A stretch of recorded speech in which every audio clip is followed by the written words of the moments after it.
السلام علیکم۔ مزید ناولز کے لیے ہمارے چینل کو سبسکرائب کر لیں۔ کیان بیٹا یہ کیا حالت بنائی ہوئی ہے؟ کیا ہوا ہے تمہیں؟ یہ چوٹ کیسی؟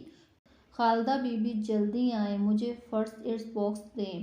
وہ اس کے پاس بیٹھتے فکر مندی سے بولے۔ خالدہ بی بی نے انہیں جلدی سے باکس لا کر دیا۔ اپنے چھوٹے صاحب کی ایسی حالت دیکھ کر وہ خود بھی بہت پریشان ہوئی، پر وہ اس کے بارے میں کچھ نہیں پوچھ سکتی تھی اور نہ کچھ کہہ سکتی تھی، کیونکہ یہ ان کے گھر کا رول تھا۔ کوئی بھی ملازم گھر کے معاملے میں نہیں بولے گا اور نہ ہی کچھ دیکھے گا، بس اپنے کام سے کام رکھے گا، اور سبھی اس بات کو بہت اچھی طریقے سے فالو کرتے تھے۔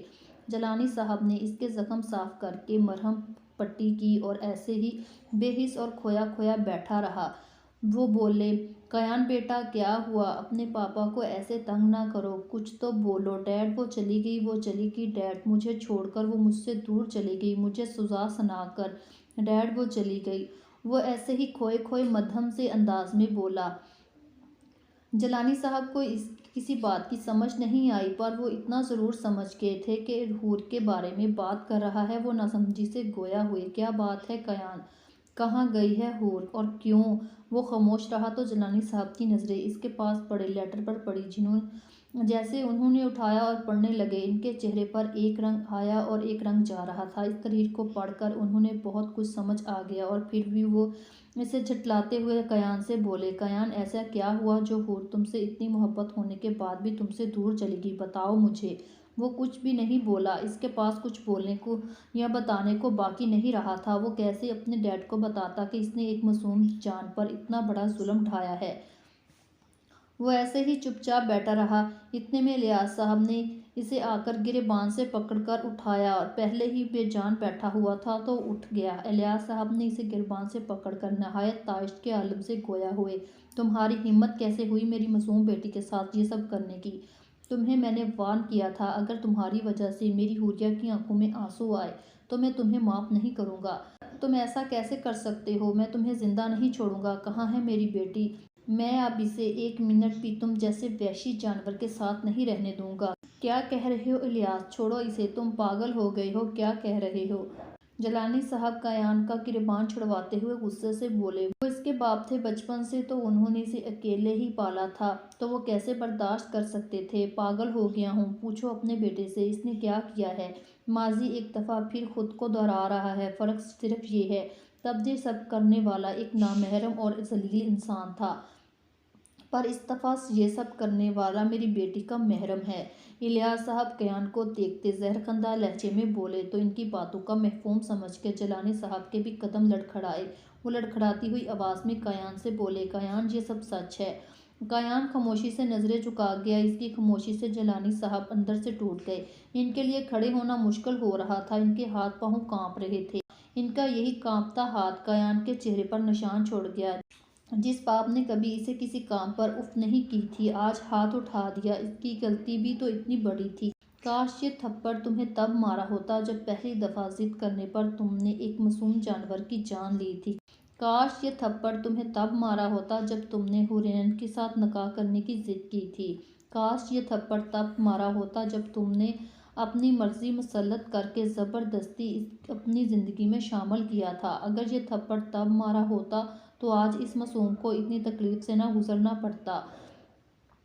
مجھے خود پر، اپنی پرورش پر افسوس ہو رہا ہے۔ میری بیٹی کو بلائیں، وہ یہاں نہیں رہیں گی۔ خلا کا نوٹس تمہیں جلدی ہی مل جائے گا۔ الیاس صاحب کی بات پر کیان نے تڑپ کر انہیں دیکھا اور اٹل لہجے میں بولے، آپ چاہے میری جان لے لیں، میں اف تک نہیں کروں گا، پر آپ جو چاہ رہے ہیں میں وہ کبھی نہیں ہونے دوں گا۔ حوریہ صرف میری ہے، اپنی زبان سے میری بیٹی کا نام مت لو، بلاؤ اسے حوریہ۔ حوریہ دیکھو تمہارے پاپا آئے ہیں تمہیں لینے۔ کہاں ہو پاپا کی جان؟ وہ نہیں ہے یہاں، وہ مجھے چھوڑ کر مجھے سزا سنا کر چلی گئی ہے۔ اپنی بات کہتے ہی اس نے وہ لیٹر اٹھا کر الیاس صاحب کو دیا، جسے پڑھ کر انہیں اندازہ ہو گیا ان کی بیٹی ان سے اور کیان سے کتنی محبت کرتی ہے، اور یہ بھی انہیں چھوڑ کر چلی گئی ہے۔ انہوں نے غصے سے کیان کی طرف دیکھا، جو شکستہ حالت میں کھڑا تھا، جیسے وہ صدیوں کا مسافر ہو جو ساری عمر اپنی منزل کی تلاش میں گزار دے، اور جب آخر میں اپنی منزل نہ ملے تو وہ نظروں سے اوجھل ہو جائے۔ کسی چیز کے نہ ملنے پر انسان صبر کر لیتا ہے، لیکن چیز مل جا کر دوبارہ چھن جائے تو اس پر صبر کرنا ناممکن ہے۔ مجھے میری بیٹی نہ ملی یا اسے کچھ ہوا تو میں تمہیں زندہ نہیں چھوڑوں گا۔ الیاس صاحب اسے وارننگ دیتے ہوئے بولے۔ اس بات کے جواب میں وہ بولا، میں اپنی حور کو کچھ نہیں ہونے دوں گا، میں اسے ڈھونڈ لوں گا کسی بھی قیمت پر۔ تمہیں اسے ڈھونڈنا ہی پڑے گا۔ جب تک تم میری بہو کو لے کر نہیں آتے تب تک مجھے اپنی شکل مت دکھانا اور نہ ہی مجھ سے بات کرنے کی کوشش کرنا۔ میں امریکہ جا رہا ہوں، میرے آنے تک حورین اس گھر میں نظر آئے ورنہ تم سمجھ لینا تمہارا کوئی باپ نہیں۔ کیان نے کرب سے اپنے ڈیڈ کو دیکھا، وہ اسے نظر انداز کرتے الیاس صاحب کو ساتھ لیے باہر نکل گئے۔ وہ دونوں حورین کے لیے پریشان تھے۔ الیاس صاحب باقاعدہ رو رہے تھے اور جیلانی صاحب انہیں تسلیاں دے رہے تھے۔ ایسے میں ان کے نمبر پر بار بار کال آ رہی تھی جسے مسلسل نظر انداز کر رہے تھے کیونکہ اس وقت وہ امین لغاری سے کسی قسم کی کوئی بات نہیں کرنا چاہتے تھے۔ آخر انہوں نے تنگ آ کر کال ریسیو کر لی اور نہایت ہی غصے سے بولے، اگر تم نے اپنے بزنس کو مجھ سے واپس لینے کی بھیک مانگنے کے لیے فون کیا ہے تو اس وقت میرا یہ سب سننے کا کوئی ارادہ نہیں۔ میرا کام تھا تمہیں برباد کرنا اور باقی سزا تمہیں خدا نے دے دی ہے۔ اب مزید کال کر کر مجھے پریشان مت کرنا۔ میں نے تمہیں یہ بتانے کے لیے فون کیا ہے تمہاری لاڈلی بہو اس وقت ہاسپٹل میں ہے۔ راستے میں میری گاڑی کے سامنے آ گئی تھی کہ میں اسے ہاسپٹل لے آیا ہوں۔ اگر تمہیں نہیں پرواہ تو میں اسے یہیں چھوڑ کر چلا جاتا ہوں۔ حورین کے ذکر پر وہ فوراً الرٹ ہوا۔ الیاس صاحب کی طرف دیکھتے ہوئے بولا، میری بہو کون سے ہاسپٹل میں ہے؟ میں ابھی آ رہا ہوں۔ لغاری صاحب نے انہیں ایڈریس بتا کر کال بند کر دی اور ایک نظر حور کو دیکھ کر سوچنے لگے کیسے وہ اچانک ان کی گاڑی کے سامنے آ گئی۔ بر وقت بریک لگانے سے گاڑی سے لگنے سے بچ گئی۔ وہ گاڑی سے اتر کر اس کے پاس آئے جو سڑک پر بے ہوش پڑی تھی۔ وہ اسے دیکھتے ہی پہچان گئے۔ وہ اسے چھوڑ کر جانا چاہتے تھے پر پتہ نہیں کیوں ایسا نہیں کر سکے۔ شاید یہ خون کی کشش تھی جو انہیں اپنی طرف کھینچ رہی تھی، دوسرا اس کی حالت بہت خراب تھی۔ وہ اسے گاڑی میں ڈال کر ہاسپٹل لے آئے۔ وہ ابھی بھی اس حال میں گھر چھوڑ کر جانا چاہتے تھے پر ان کا دل اس بات کی اجازت نہیں دے رہا تھا۔ انہیں بار بار اس چہرے میں نور کا چہرہ نظر آ رہا تھا، اس لیے انہوں نے جیلانی صاحب کو کال کر دی پر انہیں یہ بات نہیں بھو رہی تھی اس لڑکی کی وجہ سے۔ ان کی بیٹی کی شادی کیان سے نہیں ہوئی، وہ اس کا رشتہ ٹوٹا۔ وہ بیک وقت اس کے لیے نفرت اور ہمدردی دونوں محسوس کر رہے تھے، اس بات سے انجان۔ ساری عمر وہ جس اولاد کے لیے ترستے رہے ہیں اس وقت اس کے سامنے ہے۔ الیاس، حورین تمہارے ساتھ بہت زیادہ اٹیچ ہے، تمہیں اپنے سامنے دیکھ کر اپنا ضبط کھو دے گی۔ مجھے اس سے بات کرنے دو پہلے تاکہ وہ تھوڑا سنبھل جائے، پھر اس سے مل لینا۔ ہاسپٹل میں داخل ہوتے ہی جیلانی صاحب نے الیاس صاحب سے کہا تو وہ بولے، میں کیسے انتظار کروں گا یہاں وہاں جب میری بچی تکلیف میں ہے؟ میں تمہاری حالت سمجھ سکتا ہوں پر تم میری بات سمجھنے کی کوشش کرو۔ اندر امین بھی ہوگا۔ میں نہیں چاہتا تم لوگوں کا سامنا ہو کیونکہ معاملہ بہت زیادہ بگڑ سکتا ہے۔ میں کسی کے ڈر کی وجہ سے اپنی بیٹی سے نہ ملوں۔ اس کے پاس پیسے کی بہت زیادہ طاقت ہوگی پر اس سے میں نہیں ڈرتا۔ الیاس صاحب غصے سے بولے تو انہوں نے انہیں سمجھاتے ہوئے کہا، بات ڈر کی نہیں ہے نہ طاقت کی، کیونکہ اس کے پاس کچھ ایسا نہیں رہا، نہ دولت نہ طاقت نہ اپنا۔ بات حورین کی ہے۔ کیا تم چاہتے ہو اسے یہ سب پتہ چلے؟ سوچو اس پر کیا گزرے گی۔ وہ پہلے جس سچویشن سے گزر رہی ہے تم اچھے سے جانتے ہو، ایسے میں اس پر یہ انکشاف ہونا، جس نے اسے بچایا ہے، جو اس کے سامنے کھڑا ہے، وہ اس کی ماں کا مجرم ہے اور اس کا باپ ہے۔ حورین صرف میری بیٹی ہے، میں ہی اس کا باپ ہوں اور کوئی نہیں۔ اور ٹھیک ہے میں کچھ دیر باہر ہی رہوں گا پر زیادہ دیر نہیں۔ جیلانی صاحب حوریہ سے ملنے اندر چلے گئے۔ وہ وارڈ میں داخل ہوئے تو حوریہ آنکھیں بند کر کے لیٹی ہوئی تھی۔ اس کے پاؤں کے انگوٹھے کی لرزش صاف بتا رہی تھی کہ وہ جاگ رہی ہے، بس اپنی آنکھیں نہیں کھولنا چاہتی۔ امین لغاری وارڈ میں ادھر ادھر چکر لگا رہے تھے جیسے خود سے کسی بات پہ لڑ رہا ہو۔ جیلانی صاحب اسے نظر انداز کرتے فوراً حوریہ کی طرف بڑھے۔ حوریہ کو صحیح سلامت دیکھ کر اس کی نظریں بے اختیار آسمان کی طرف اپنے رب کا شکر ادا کرنے کے لیے اٹھی۔ انہوں نے اسے پیار سے پکارا، حوریہ بیٹا۔ حوریہ نے آہستہ سے اپنی آنکھیں کھولی، اپنے سامنے جیلانی صاحب کو دیکھ کر اپنے آنسوؤں پر پل باندھ گئی اور اٹھ بیٹھی۔ حوریہ کے بازو پر ابھی بھی کچھ نشانات واضح تھے جنہیں دیکھ کر وہ نظریں چرا کر بولے، بیٹا تم ایسے اپنا گھر کیوں چھوڑ کے آئی؟ وہ میں ابھی اپنی فیلنگ کو سمجھ نہیں پا رہی، کچھ دیر اکیلا رہنی چاہتی ہوں اس لیے وہاں سے آ گئی۔ اس کے صاف جھوٹ بولنے پر ان کی آنکھیں بھیگ گئیں۔ ان کے سامنے وہ منظر آیا جب کیان نے حریم کو ہرٹ کیا تھا اور اس نے جیلانی صاحب سے شکایت کی، اسے برا بھلا کہا، پر یہاں جب کیان قصوروار تھا تب بھی حوریہ نے اس کے خلاف ایک لفظ نہیں کہا، سارا اپنا قصور بتایا۔